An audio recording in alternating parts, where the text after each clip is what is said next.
Bismillahirrahmanirrahim. Alhamdulillahirabbil alamin wa bihi nasta'inu ala umuri dunya waddin. Wassalatu wassalamu ala sayyidina Muhammadin wa ala alihi wa ashabihi wa azwajihi wa dhurriyyatihi ajma'in. Wala haula wala quwwata illa billahil aliyyil azim. Wa qala al-musannif rahimahumullahu ta'ala wa nafa'ana Allahu bihi wa bi ulumihi fid dharaini. Amin. Amma ba'du.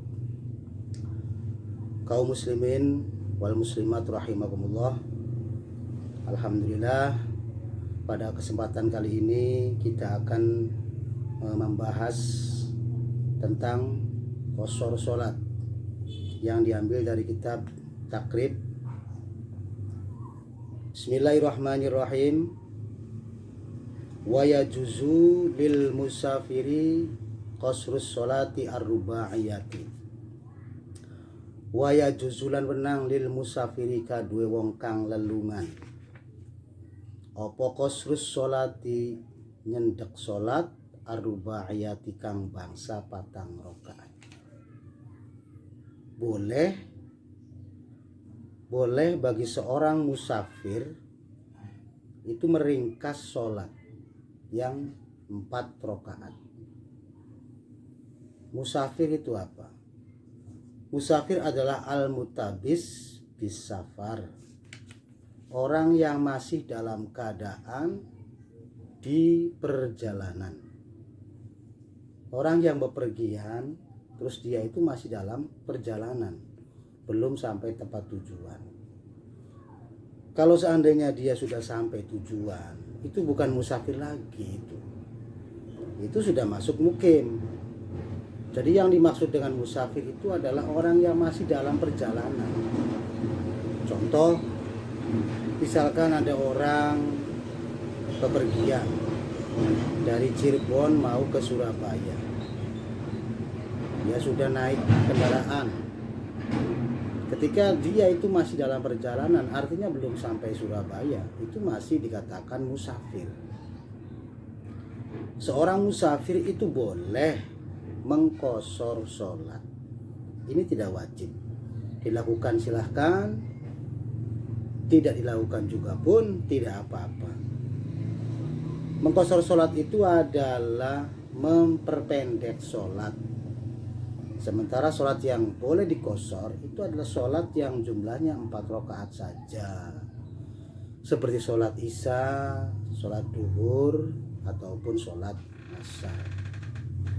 Kalau sholat yang rakaatnya kurang dari 4 rakaat, seperti halnya sholat subuh atau sholat maghrib, yaitu nggak boleh diqashar. Itu nggak boleh diqashar, saudara-saudara. Mengqashar sholat yang bangsa 4 rakaat itu sebenarnya sholat duhur itu kan 4 rakaat. Itu boleh diqashar nanti menjadi 2 rakaat. Artinya ketika kita sebagai musafir itu diperbolehkan sholat duhur menjadi 2 rakaat. Sholat asar juga boleh 2 rakaat. Sholat isya pun itu boleh dilakukan dengan 2 rakaat. Bukan 4 rakaat, tapi 2 rakaat. Bi khamsi syaraito kelawan 5 pira-pira syarat. Jadi untuk mengqashar sholat ini ada syarat-syarat yang harus dipenuhi, yang jumlahnya itu ada 5. Jumlahnya ada 5. Kalau satu syarat saja itu tidak terpenuhi, maka tidak boleh mengqashar sholat. Artinya sholatnya itu harus normal. Duhurnya harus 4 rakaat, asarnya atau isyanya itu harus 4 rakaat. Jadi perlu diketahui untuk mengqashar sholat itu ada 5 syarat yang harus dipenuhi. Ayakuna safaruhu fi ghairi maksiatin.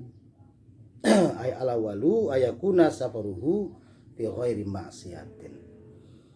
Utawi kang pertama ayakuna iku yen ta'ana apa safaruhu lelungane wong ana iku fi ghairi maksiatin, iku tetep ing dalam ora ana maksiat atau liyane maksiat. Syarat yang pertama orang itu boleh mengqashar sholat itu seandainya bepergiannya tidak ada unsur maksiat, lalu ngaiki ora ana tujuan maksiat. Soalnya orang bepergian itu macam-macam, wong lelungan itu macam-macam. Ada yang berpergiannya hukumnya wajib, itu ada. Orang yang berpergian itu wajib, itu ada. Seperti halnya orang yang mau membayar hutang. Saya pergi, misalkan saya pergi ingin membayar hutang ke saudara saya atau ke teman saya di Semarang. Kita perginya itu wajib karena kita untuk membayar hutang. Ada juga yang bepergiannya itu sunnah, seperti bepergian tujuannya untuk silaturahim. Kita punya saudara di Banyuwangi, kita silaturahim ke sana dari Cirebon ke Banyuwangi, itu sunnah. Silaturahim ini ada dua macam, ada yang silaturahim kepada orang yang masih hidup, dan juga bisa termasuk silaturahim kepada orang yang meninggal. Seperti halnya orang yang ziarah Wali Songo, itu kan silaturahim kepada aulia, orangnya sudah tidak ada, meninggal dunia. Dan juga ada yang bepergian itu yang hukumnya mubah, seperti halnya ada orang bepergian tujuannya ingin berdagang. Orang dari Solo mau ke Jakarta tujuannya ingin usaha dagang di Jakarta, itu boleh. Yang tidak boleh itu bepergian yang tujuannya maksiat, seperti halnya qat'ut thoriq. Orang lelungan, orang bepergian tujuannya untuk merampok, untuk maling. Ini nanti tidak boleh mengqashar sholat, tidak boleh. Wasani antakuna masafatuhu sitata asyaro farsahan. Wasani utawi kang kaping pindho antakuna iku yen ta ana masafatuhu apa pilakone wong sitata asyaro ai safar. Sitata asyara iku 16 apane farsahon farsakhe.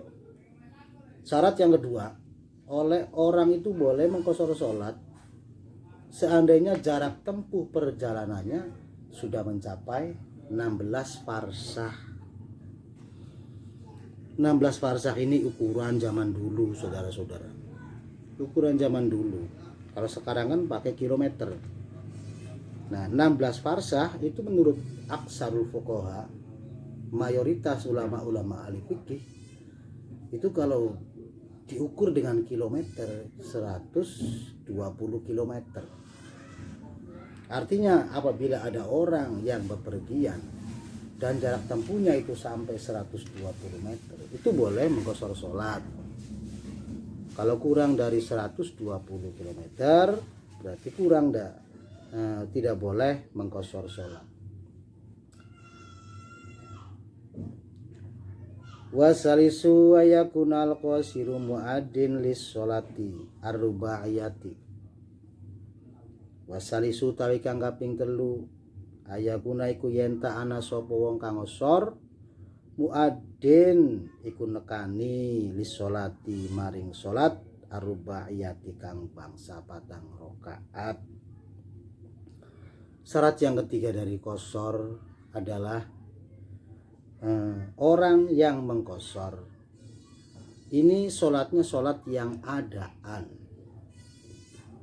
Sholat yang adaan. Perlu diketahui saudara-saudara bahwa sholat itu ada yang adaan dan ada yang qodoan. Adaan itu adalah orang sholat duhur di dalam waktu duhur, orang sholat asar di dalam waktu sholat asar. Kalau sholat duhur dilakukan di waktu asar itu bukan ada tapi qodoan. Warabi'u ayan wiya al musafir al qasro ma'al ikhromi.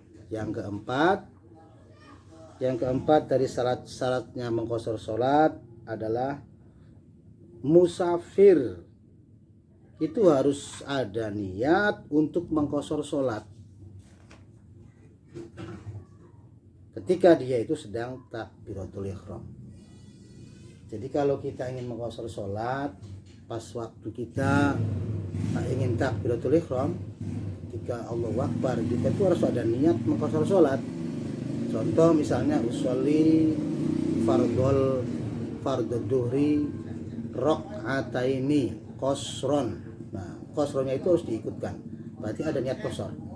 Usolli fardhul asri rakaataini qasron. Kalau dijamak berarti majmu'an bijam taqdim atau bijam takhir. Itu contohnya seperti itu. Wal khamisu tawi kang kaping 5 ayatama iku yen ta ora kena makmuman bimukimin kelawan wong kang mukim. Ini syarat yang terakhir dari mengqashar salat. Yang kelima adalah orang yang mengqashar salat tidak boleh menjadi makmum kepada imam yang mana status imamnya itu bukan musafir atau mukim.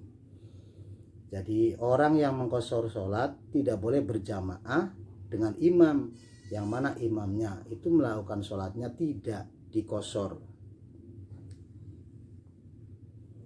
Sholatnya itu sempurna. Jadi kalau kita mau berjamaah di dalam qashar itu boleh, tapi harus sesama qashar. Imamnya diqashar, makmumnya diqashar. Kalau makmumnya diqashar, imamnya tidak diqashar, maka itu tidak sah. Itu adalah kajian tentang mengqashar sholat. Mudah-mudahan bermanfaat. Akhirul kalam, wal muwaffiq ila aqwamit thoriq. Wassalamualaikum warahmatullahi wabarakatuh.